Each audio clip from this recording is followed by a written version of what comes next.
Hello everyone, welcome back to my channel. Hope you guys are doing good. ఒకరు first time కనుక నా ఛానల్కి వచ్చుంటే నా పేరు అనుదీప్ రింకు అండ్ అలాగే ఈ వీడియోని ఈ ఛానల్ సబ్స్క్రైబ్ చేయండి. అదేవిధంగా ఆ బెల్ ఐకాన్ని క్లిక్ చేయండి. సో నేను వీడియో అప్లోడ్ చేసినప్పుడల్లా నోటిఫికేషన్ మీకు వస్తుంది. తప్పకుండా వీడియో మిస్ అవ్వకుండా చూడొచ్చు. సో అంత రెగ్యులర్ వీడియో అప్లోడ్ చేయను, అప్పుడప్పుడే అప్లోడ్ చేసే videos. So you can if you like to watch my videos తప్పకుండా సబ్స్క్రైబ్ చేయండి guys. Thank you. So today we are diving into a topic that affects a lot of men out there. So చాలా మంది యంగ్స్టర్స్లో youth men ఓవరాల్గా face చేస్తున్న major issue వచ్చేసి hair fall. Present ఈ జనరేషన్లో present ఈ వాతావరణం ఈ క్లైమేట్లో చాలామందికి హెయిర్ ఫాల్ అవటం, త్వరగా గ్రే హెయిర్ అవటం, లేకుంటే ఇంకా అదర్ ఇష్యూస్ లైక్ ప్రాపర్గా హెయిర్ అనేది థిక్గా గ్రో అవ్వకపోవడం అని చాలా ఇష్యూస్ ఉన్నాయి. సో ఎందుకు మెన్ లైక్ మగవాళ్ళు ఈ హెయిర్ ఫాల్ ఇష్యూస్ ఎందుకు ఫేస్ చేస్తున్నారు? So what are the major reasons behind the hair fall and what are the precautions we can take to prevent the hair fall and to have a healthy black shiny hair, strong and healthy black hair ఉండడానికి what we can do? So even if you like అటు రీజన్స్తో పాటు ఇటు precautions ఏంటో మనకి ఈ video చెప్పబోతున్నాను. So ముందుగా మీలో ఎంతమంది హెయిర్ ఫాల్ ప్రాబ్లం ఫేస్ చేస్తున్నారు? సో మీరు ఎలాంటి ప్రికాషన్స్ తీసుకుంటున్నారో ఒకవేళ తీసుకుంటే తప్పకుండా మన ఛానల్ కామెంట్స్లో కామెంట్ చేయండి. సో ఎవరికైనా యూస్ఫుల్ అయితే. So right now hair fall can be distressed experience but understanding it cause is the first step to managing it. So first hair fall అనేది చాలా డిస్ట్రెస్గా ఉంటుంది, చాలా ఇబ్బందికరంగా, చాలా బాధాకరంగా ఉంటుంది. బట్ యాజ్ వి గ్రో కొంచెం హెయిర్ అనేది ఏదో విధంగా హెయిర్ ఫాల్ అవుతుంది, బట్ కొన్ని ప్రికాషన్స్లో మనం ప్రివెంట్ చేయొచ్చు. సో ఫస్ట్ అసలు రీజన్స్ కనుక్కుందాం. Will find out what are the major reasons for the hair fall in men. So there are few common reasons for the hair fall. అందులో వచ్చేసి first వచ్చి genetics, hormonal changes, stress, nutritional deficiency, medical condition, medication and hair care products. So ఇవి major reasons for the reason like hair fall, మగవాళ్ళలో hair fall అవడం కారణం. So ఇవున్న 7 reasons అయితే ఉన్నాయో mention చేశాను. ఇప్పుడు ఆ 7 రీజన్స్ని one by one step by step చూద్దాం. First genetics. అసలు ఏంటి జెనెటిక్స్ అంటే?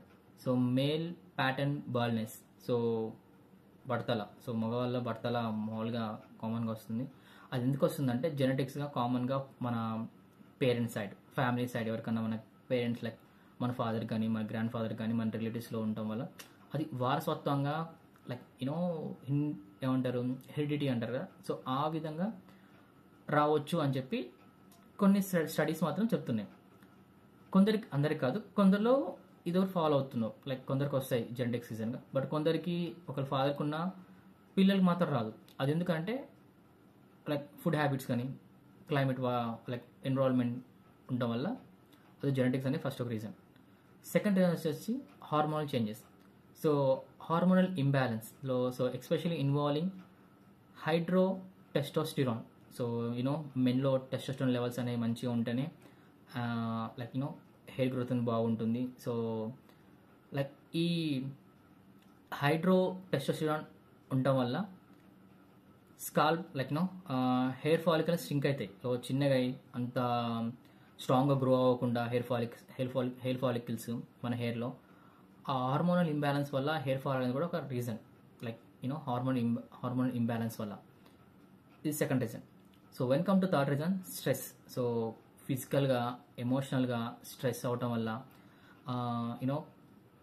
ట్రిగర్ లైక్ అవి హెయిర్ ఫాల్ని ట్రిగర్ చేస్తాయి. సో అందువల్ల ఈ కండిషన్ లైక్ కొన్ని బాగా వర్క్ చేయడం వల్ల రీసెంట్ టైమ్స్లో చాలామంది జాబ్ స్ట్రెస్ వల్ల లేకుంటే ఫ్యామిలీ రెస్పాన్సిబిలిటీస్ వల్ల అండ్ కెరీర్ మీద ఆలోచించి ఈ బాగా స్ట్రెస్ తీసుకోవడం వల్ల లైక్ ఇది కూడా స్ట్రెస్ కూడా హెయిర్ ఫాల్ ఒక రీజన్.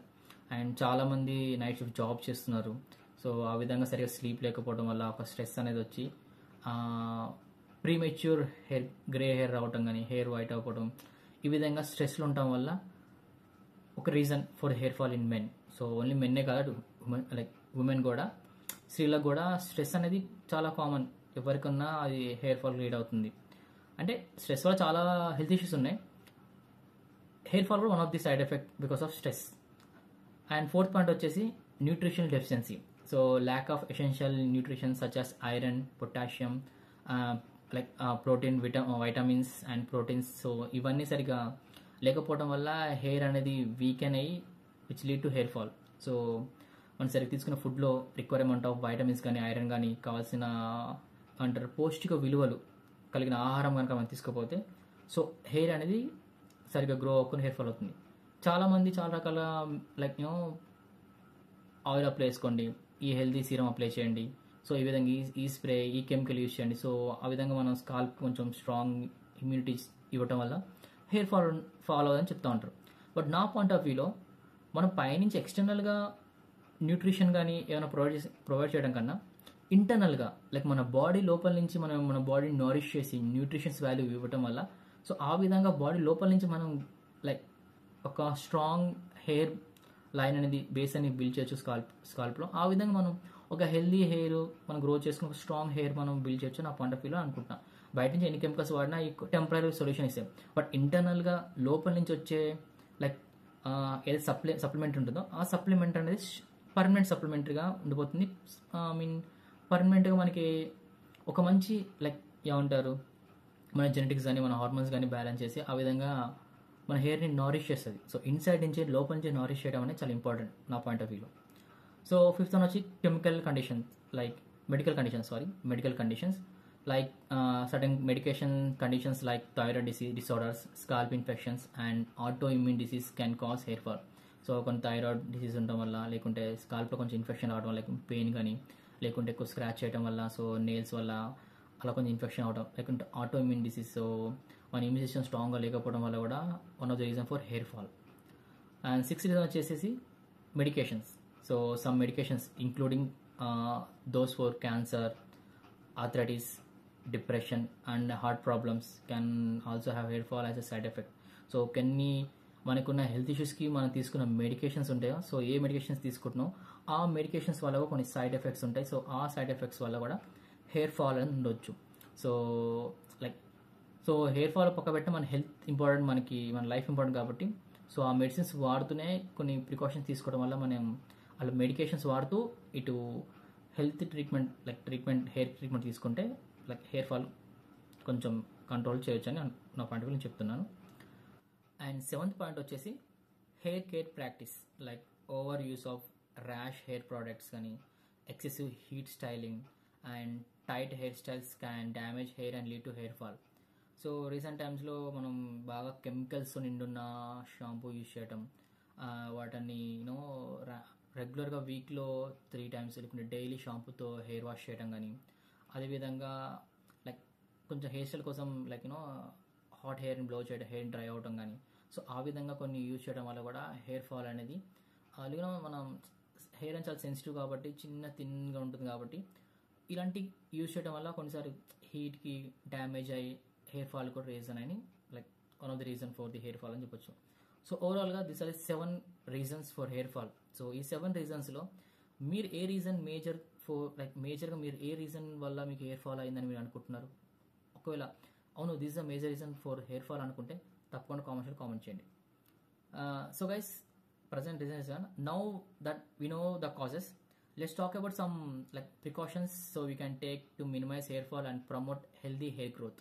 So అలాంటి ప్రికాషన్స్ ఏంటి అంటే so there are 7 precautions. So number 1 వచ్చి healthy diet, proper hair care, avoid heat styling, manage stress, regular scalp massage, stay hydrated, consult a professional. So ఏ విధంగా అయితే ఒక 7 reasons మనం అయితే హెయిర్ ఫాల్కి రీజన్స్ ఇచ్చాము అండ్ సేమ్ వే ఒక 7 reasons precautions for hair fall hair fall prevent చేస్తూ అలాగే ఒక హెల్దీ అండ్ స్ట్రాంగ్ హెయిర్ని మనం ఏ విధంగా గ్రో చేయాలనుకునేది దీస్ ఆర్ 7 precautions. సో అందులో first healthy diet. So eat a balanced diet rich in vitamins and minerals. Foods like eggs, nuts, spinach and fish are the great for healthy hair. So మన diet చాలా important. Actually నేను చెప్పినట్టు previous మనం ముందు చెప్పినట్టు so ఎక్స్టర్నల్గా ఇచ్చే supplements దానికన్నా ఇంటర్నల్గా లోపల నుంచి మనం ఇచ్చే డైట్ ఫుడ్ న్యూట్రిషన్ కానీ అది సప్లిమెంట్స్ ఏమన్నాయో లైక్ వైటమిన్స్ కానీ ఐరన్ కానీ లోపం చేయడం చాలా ఇంపార్టెంట్. సో మన బ్లడ్లో సర్క్యులేషన్ అయ్యి బ్రెయిన్ వర్క్ వెళ్ళి హెడ్లో స్కాల్ప్లో బ్లడ్ సర్క్యులేషన్ అయ్యి దాంట్లో సప్లిమెంట్ ప్రొవైడ్ చేయడం అనేది చాలా ఇంపార్టెంట్. సో ఆ విధంగా స్ట్రాంగ్ హెయిర్ని గ్రో చేయొచ్చు. సో ఎగ్స్ తినండి డైలీ, కనీసం ఒక 2 ఎగ్స్ మీ లంచ్లో కానీ డిన్నర్లో 2 ఎగ్స్ మ్యాండేట్గా ఇంక్లూడ్ చేయండి. బనానా ఇంక్లూడ్ చేయండి. అండ్ నట్స్ ఏమంటారు, పల్లీలు కానీ వాల్నట్స్, పిస్తా, ఆల్మండ్స్ చాలా ఇంపార్టెంట్. ఆల్మండ్స్ చాలా మంచిది. సో మీరు సోక్ చేసుకున్నా లేకుంటే మామూలుగా డ్రై చేసిన ఆల్మండ్స్ మాత్రం రెగ్యులర్ తినండి. So almonds are best for hair. So మనకు స్ట్రాంగ్ హెల్దీ హెయిర్ అవ్వాలంటే ఆల్మండ్స్ రెగ్యులర్ తినండి. ఐ కెన్ రిఫర్ చేయగలుగుతా అయితే ఆల్మండ్స్ అయితే మంచిగా తినండి. Next spinach. సో ఆకుకూరలు తెలుసు కదా మనకి, పాలకూర చాలా ఇంపార్టెంట్, ఆకుకూరలు తినండి. అండ్ ఫిష్ కూడా చాలా ఒమేగా ఫ్యాటీ యాసిడ్స్ ఒమేగా ఉంటాయి కాబట్టి ఫిష్ కూడా చాలా మంచిది. సో హెల్దీ హెయిర్కి. సో ఆ విధంగా ఫిష్ కూడా తింటాండి, like fish curry, fish fry. So fish సంబంధించిన ఐటమ్స్ ఏమన్నా అవి కూడా తినండి. సో హెల్దీ డైట్ మాత్రం పక్కా మెయింటైన్ చేయండి. సో మనకు హెల్త్కి చాలా important healthy diet. So not only for hair, overall బాడీలో మన ప్రతి ఆర్గాన్, ప్రతి సిస్టమ్ మనం ఒక సిస్టమేటిక్ వేలో, ఒక హెల్దీ వేలో ఫంక్షన్ అవ్వాలంటే ఒక హెల్దీ డైట్ చాలా ఇంపార్టెంట్. సో సెకండ్ వచ్చేసి proper hair care. Use gentle shampoos and conditioners. Avoid washing your hair with hot water and be gentle while drying it with towel. So మీకు చెప్పినట్టు chemicals నిన్న shampoos కన్నా న్యాచురల్గా కుంకుడుకాయలు కానీ లేకుంటే కొన్ని కుంకుడుకాయలు అలాగే ఎగ్తో సంబంధించిన కొన్ని న్యాచురల్ షాంపూస్ అవైలబుల్ మార్కెట్లో, అవి తీసుకోండి, అవి యూజ్ చేయండి. అండ్ ఎవ్రీ వీక్లో 3-4 టైమ్స్ కాకుండా వీక్లో 2 టైమ్స్ లేకుండా 3 టైమ్స్ షాంపూ హెయిర్కి యూజ్ చేయండి, అదొకటి. అండ్ కండిషనర్ కూడా లైక్ ఆ సీరం ఈ సీరం కాకుండా న్యాచురల్ ఉన్న దొరికే కండిషనర్ సీరమ్స్ మాత్రమే అప్లై చేయండి హెయిర్కి. And avoid washing like hair అనేది హెయిర్ వాష్ చేసుకున్న డ్రై వెట్ ఉండగానే డ్రై అవ్వకముందే కోమ్ యూజ్ చేయకండి. కోమ్ యూజ్ చేసి దువ్వడానికి ట్రై చేయకండి, అదొక మైనస్ పాయింట్. సో ఆ విధంగా కోమ్ యూజ్ చేయకండి. అండ్ హాట్ వాటర్ కూడా ఎక్కువ డైరెక్ట్ హాట్ వాటర్ మాత్రం మీరు గోరువెచ్చని నీళ్ళు మాత్రమే హెయిర్కి యూజ్ చేయండి, మరీ ఎక్స్ట్రీమ్ హాట్ వాటర్ యూజ్ చేయకండి. అండ్ టవల్తో కూడా బాగా హెయిర్ ఇలా ర్యాష్గా రబ్ చేయకండి, జెంటిల్గా రబ్ చేయండి. అండ్ వీలైతే నార్మల్గా కూలర్ ముందన లేకుంటే ఫ్యాన్ దగ్గర నుంచుని హెయిర్ డ్రై చేసుకోండి. బెస్ట్ వే అంటే గో అవుట్ సైడ్, సన్లైట్లో ఉంచండి, సన్కి హెయిర్ న్యాచురల్ డ్రై చేయండి. అండ్ మ్యాక్సిమం మీరు ఏమంటారు, ఎప్పుడైనా ఆఫీస్ కానీ కాలేజ్ కానీ వెళ్ళే ముందు హడావిడిలో జస్ట్ హెయిర్ వాష్ చేసుకుని అలా వదిలేయకండి. ఎందుకంటే మ్యాక్సిమం షాంపూ అనేది మన స్కాల్ప్ లోపల ఉంటుంది, సో రూట్లో ఉంటుంది. అక్కడ క్లీన్గా మనం క్లీన్ చేయడం కానీ వాటర్తో క్లీన్ చేయడం, అదేవిధంగా వెట్ ఉండకుండా హెయిర్ మొత్తం డ్రై అయ్యే విధంగా ప్లాన్ చేసుకోండి. So this is the second proper hair care. So ఈ విధంగా ప్రాపర్ హెయిర్ కేర్ తీసుకోండి. సో అండ్ వీలైతే మనకి ఆయిల్, కోకోనట్ ఆయిల్ కానీ కొన్ని ఆయిల్స్ అప్లై చేయండి. సో హెయిర్ వాష్ చేసుకో ముందు, సో మీరు బాత్రూమ్కి వెళ్ళే ముందు ఆయిల్తో ఒక హాఫ్ అన్ అవర్ ముందు సో ఆయిల్ అప్లై చేసుకుని ఆ తర్వాత డైరెక్ట్గా అంటే వెట్ హెయిర్కి మనం షాంపూ పెట్టకుండా ఆయిల్తో అప్లై చేసిన వెట్ హెయిర్కి షాంపూ అప్లై చేస్తే ఆ విధంగా కొంచెం బాగుంటుందని ఆ పాయింట్ ఆఫ్ వ్యూ నేను చెప్పగలుగుతున్నాను. సో థర్డ్ వన్ వచ్చి avoid heat styling. So ready the use of hair dryers కానీ స్ట్రైట్నర్స్ కానీ కర్లింగ్ ఐరన్స్. ఒకవేళ ఇలాంటి డ్రైయర్ కానీ హెయిర్ డ్రైయర్స్ కానీ స్ట్రైట్నర్స్ యూజ్ చేయాలనుకుంటే మాత్రం ఒక ప్రొడక్టివ్ స్ప్రే ఫస్ట్ యూజ్ చేసిన అప్లై చేసిన తర్వాతనే ఈ హెయిర్ డ్రైయర్స్ కానీ వాటిని అప్లై చేయండి. సో ఓవర్ హీట్ అవ్వడం వల్ల కూడా హెయిర్ ఫాల్ అనేది కాస్ట్ ఉంది. One of the precaution to avoid them or reduce maximum usage. Next వచ్చేసి మేనేజింగ్ స్ట్రెస్.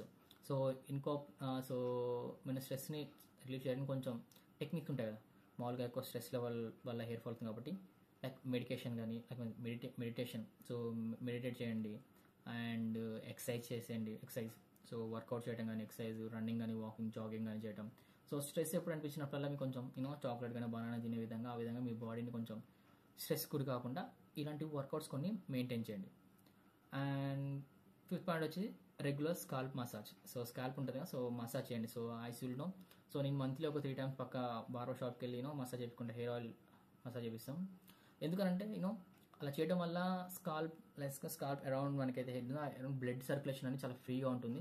సో హెయిర్ గ్రోత్కి మంచి ప్రమోట్ అంటే బ్లడ్ సర్క్యులేషన్ చాలా ఇంపార్టెంట్. సో చాలా స్ట్రెస్ అవడం వల్ల హెయిర్ సరిగ్గా బ్లడ్ సర్క్యులేషన్ పాస్ అవ్వక హెయిర్ రూట్లో సో హెయిర్ ఫాల్ అవుతుంది కాబట్టి సో హెయిర్ నీకు స్ట్రాంగ్ కావాలంటే రూట్ని నువ్వు స్ట్రాంగ్ చేయాలంటే స్కాల్ప్ని మసాజ్ చేయించాలి. కోకోనట్ ఆయిల్ కానీ క్యాస్టర్ ఆయిల్ ఉపయోగించి, సో ఆలివ్ ఆయిల్, ఈ ఆయిల్స్ మన హెయిర్ని కొంచెం బాగా నారిష్ చేసి మసాజ్ చేసుకుని ట్రై చేయండి. కొంచెం వీక్లో 2 టైమ్స్ లేదా మంత్లీ ఒక 3 టైమ్స్, 10 డేస్కి ఒకసారి హెయిర్ మసాజ్ చేయించుకొని. సో స్కాల్ప్ మసాజ్ చాలా ఇంపార్టెంట్. అండ్ అదొక పాయింట్. 6th పాయింట్ వచ్చి stay hydrated.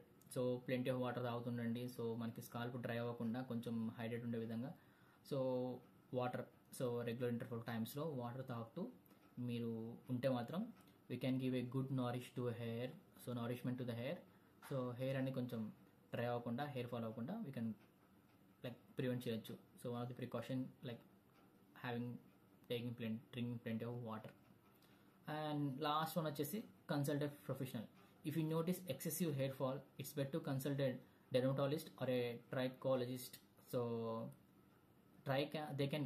they can provide treatment like medication, PRP therapy, or recommended lifestyle changes. So recommend life, so మనకి so ఒకవేళ మీకు ఇలా లైక్ మీరే గూగుల్లో చూసుకుని ఒక ఫ్రెండ్స్ని అడిగి వాళ్ళని అడిగి చూసే బదులు ఒకవేళ హెయిర్ ఫాల్ హెవీగా ఉందనుకుంటే మాత్రం లైక్ ఈ ప్రోడక్ట్ వాడినా ఆ ప్రోడక్ట్ వాడినా లైక్ నాకు ఎలాంటి రిజల్ట్స్ రాలేదు, I'm still not able to control my hair fall, ఎక్కువ హెయిర్ ఫాల్ వస్తుంది ఇంకా అనుకుంటే మాత్రం best suggestions to consult professional, like ఒక డాక్టర్ని, ఒక డెర్మటాలజిస్ట్ని కలిసి, లైక్ ఒక హెయిర్ కేర్ స్పెషలిస్ట్ని కలిసి, సో అతనికి నీ పర్సనల్ రీజన్స్ లైక్ పర్సనల్గా నువ్వు ఏ విధంగా ఫేస్ అవుతున్నావు అని చెప్పేసి, ఆ తర్వాత ఎవరైతే నువ్వు కలిసిన డాక్టర్, నీకు కన్సల్టెంట్ డాక్టర్, అతను నేను ఎగ్జామ్ చేసి కొన్ని టెస్టులు చేసి, సో వాళ్ళు మీకు ప్రొఫెషనల్గా లైక్ వాళ్ళు ఇచ్చే మెడికేషన్ ఫాలో అవడం వల్ల we can prevent some hair fall అనేది.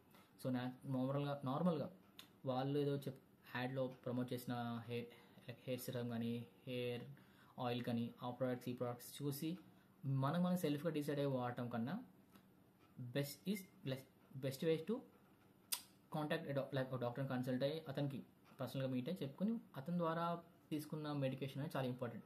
బికాస్ ప్రతి ఒక్కరి బాడీ అనేది డిఫరెంట్గా ఉంటుంది. సో ఒకరికి లైక్ ఒకరికి బెనిఫిట్ అయిన ప్రోడక్ట్ అనేది నీకు బెనిఫిట్ అవ్వకూడదు. లైక్ ఐ మీన్ ఏంటిదంటే ఇప్పుడు ఒకరు యూజ్ చేసిన ఆయిల్ అనేది వాళ్ళకి ఎఫెక్టివ్నెస్ చూపించింది, బట్ అదే ఆయిల్ నీ బాడీని ఎఫెక్టివ్ చూపెట్టాలంటే, ఎందుకంటే నీ బాడీ ప్యాటర్న్ వేరే, నీ లైక్ యూ హార్మోన్స్ కానీ నీ జెనెటిక్స్ వేరే కాబట్టి వాళ్ళకి డిఫరెంట్గా ఉంటాయి. సో ఇలాంటి సమయంలో వాళ్ళకి యూజ్ అయిందిగా నాకు యూస్ఫుల్ అవుతుందని చెప్పేసి మనం చెప్పలేం. సో కొన్ని సినిమాలు అవుతా అవ్వకపోవచ్చు. సో అందుకు ఒక డాక్టర్ని కన్సల్ట్ అయ్యి ఆ డాక్టర్ ద్వారా మనం అప్రోచ్ తీసుకోవడం బెటర్ నా పాయింట్ ఆఫ్ వ్యూ చెప్పగలుగుతున్నాం. So guys, so hair fall అనేది ఛాలెంజింగే. హెయిర్ ఫాల్ అవ్వకుండా చూడాలంటే ఛాలెంజ్ ప్రజెంట్ ఉన్న జనరేషన్లో అటు క్లైమేట్ చేంజ్ కానీ, హెయిర్ పొల్యూషన్ కానీ, లైక్ వాటర్ పొల్యూషన్ కానీ, మన తినే ఫుడ్ హ్యాబిట్స్ కానీ, అలాగే విధంగా లైక్ మన స్లీవింగ్ ప్యాటర్న్స్ కానీ, స్ట్రెస్ లెవెల్స్ కానీ, టీవీని చూడటం కానీ, మొబైల్ ఎక్కువ యూజ్ చేయడం కానీ, సో సరిగా హెల్త్కి రిస్క్ పడటం వల్ల, సో ముఖ్యంగా మగవాళ్ళు అయితే కాలేజ్కి వెళ్ళే వాళ్ళు, బైక్స్ మీద వెళ్ళే వాళ్ళు హెల్మెట్ యూజ్ చేయడం వల్ల, క్యాప్ యూజ్ చేయడం వల్ల, సో ఈ విధంగా మగవాళ్ళకి ఎక్కువ హెయిర్ ఫాల్ అనేది జరుగుతుంది. సో చాలామంది కెమికల్స్ వాడుతూ ఇంకా హెయిర్ ఫాల్ ఎక్కువ అయ్యే విధంగా చూసుకుంటున్నారు. అండ్ కొందరు రైట్ వేలో రైట్ ప్రోడక్ట్స్ చూస్ చేసుకుని వాళ్ళకి సెట్ అయ్యే కెమికల్స్ లైక్ వాళ్ళకి సెట్ అయ్యే ప్రోడక్ట్స్ని యూజ్ చేస్తూ వాళ్ళ హెయిర్ ఫాల్ని ప్రివెంట్ చేశారు. సో ఆ విధంగా హెయిర్ ఫాల్ అనేది లైక్ స్కాల్ప్ ఇచ్చింగ్ కానీ, ఇచ్చింగ్ రావడం కానీ, జిల్లు పుట్టడం, లైక్ డాండ్రఫ్ రావడం. సో డాండ్రఫ్ వల్ల కూడా చాలా ప్రాబ్లమ్ ఫేస్ చేస్తాం. సో డాండ్రఫ్ అనేది మళ్ళీ డిఫరెంట్ టాపిక్. సో దానికి ఒక సపరేట్ మళ్ళీ ఉంటుంది. మామూలుగా నా పాయింట్లో ఒక డాండ్రఫ్ వస్తే మాత్రం ఆయిల్ విత్ లెమన్, లేకుంటే ఆయిల్ విత్ కర్డ్, లేకుంటే మెంతులు, సో ఈ విధంగా యూజ్ చేసి మనం అయితే డాండ్రఫ్ని తీయొచ్చు. బట్ హెయిర్ ఫాల్ అనేది మాత్రం చాలా important. Because hair fall like గడ్డం కానీ, మీసాలు కానీ, మేజర్ నీ ఫేస్ని కానీ చాలా వరకు they make look better. So నీ హెయిర్ స్టైల్ అనేది, నీకు హెయిర్ అనేది నీ ఫేస్కి ఒక వాల్యూ, లేకుంటే నీకు ఒక గుడ్ అపీరెన్స్ కానీ, లుక్ అనేది హెయిర్ అనేది ఇస్తుంది. కాబట్టి చాలామంది మగవాళ్ళు వాళ్ళు హెయిర్ స్టైల్ చాలా డిఫరెంట్ ట్రై చేస్తారు. మనం సెలూన్కి వెళ్ళి చాలా టైం స్పెండ్ చేసి కొంచెం కాస్ట్లీ సెలూన్స్కి వెళ్ళి అమౌంట్ చాలా ఇన్వెస్ట్ చేసి మరి మనం హెయిర్ కట్ చేయించుకొని సెలూన్స్లో మన స్టైల్గా ఎందుకు రెడీ అవుతామంటే టు లుక్ బెటర్. సో ఆ లుక్ బెటర్ ఉండాలంటే మన హెయిర్ చాలా ఇంపార్టెంట్ కాబట్టి, so moving forward, make sure to manage your hair in effective way and in a careful way. So like మనకందరూ తెలుసు there are lot of reasons like for hair fall and precautions తెలుసు. But మనకు ఒకసారి బద్ధకం ఉండి ఏముంది అని చెప్పి లైట్ తీసుకుని ఎక్కువ కేర్ తీసుకోం. బట్ మూవింగ్ ఫార్వర్డ్ ఒక 20 లైక్ మీకు వెన్ యూఆర్ 20 ఇట్స్ ఓకే, మీరు ఎంత కేర్ తీసుకోలేకపోయినా హెయిర్ బాగానే ఉంటుంది. బట్ వెన్ కమ్ టు 35 దాటిన తర్వాత చాలా ప్రికాషన్స్ తీసుకుంటే హెయిర్ అనేది కొంచెం మంచిగా ఉంటుంది. లేదంటే మ్యారేజ్ స్టేజ్ వచ్చే కొంచెం ఇబ్బంది అవుతుంది. అండ్ రీసెంట్ టైం చాలా మంది ఎవరైతే హాస్టల్స్ ఉంటున్నారో వాటర్ ప్రాబ్లం కూడా చాలా ఉంటుంది. సో మనం యూజ్ చేసే వాటర్ కూడా, సో దాని కూడా హెయిర్ ఫాల్ అనేది ఒక one of the reason. So guys, ఒకవేళ నేను చెప్పిన దాంట్లో ఒకవేళ what are the reason you find what's the reason for your hair ఫాల్కి, లేకుంటే ప్రికాషన్స్ మీరే ప్రికాషన్స్ తీసుకుంటున్నారు. సో ఈ ప్రికాషన్స్ తీసుకోవడం వల్ల నా హెయిర్ ఫాల్ తగ్గింది అండ్ లైక్ నా హెయిర్ గ్రోత్ కూడా చాలా బాగుంది, ఇప్పుడు I have good and healthy hair అని మీరు ఎంతమంది చెప్పగలుగుతారు? సో దేర్ టిప్స్ కానీ ఇంకేమైనా మీకు తెలిసిన బెస్ట్ వే టు ప్రికాషన్స్ ఇంకేమైనా ఉంటే తప్పకుండా కామెంట్ చేయండి. సో మన యూత్ కానీ మన యంగ్స్టర్స్ కానీ ఎవరైతే ఉన్నారో ప్రజెంట్ మెయిన్ మన మగవాళ్ళకి సో అవి యూస్ఫుల్ అవుతాయని అనుకుంటున్నాను. So guys, so as last చెప్పినట్టే remember everyone hair journey is different, so be patient and consistent with your efforts. If you found this video helpful, give me a thumbs up and share this video with your friends and family members. And thanks for watching guys, hope to see you in next video. Until then, take care, stay safe, stay healthy, eat healthy. Happy guys, love you all.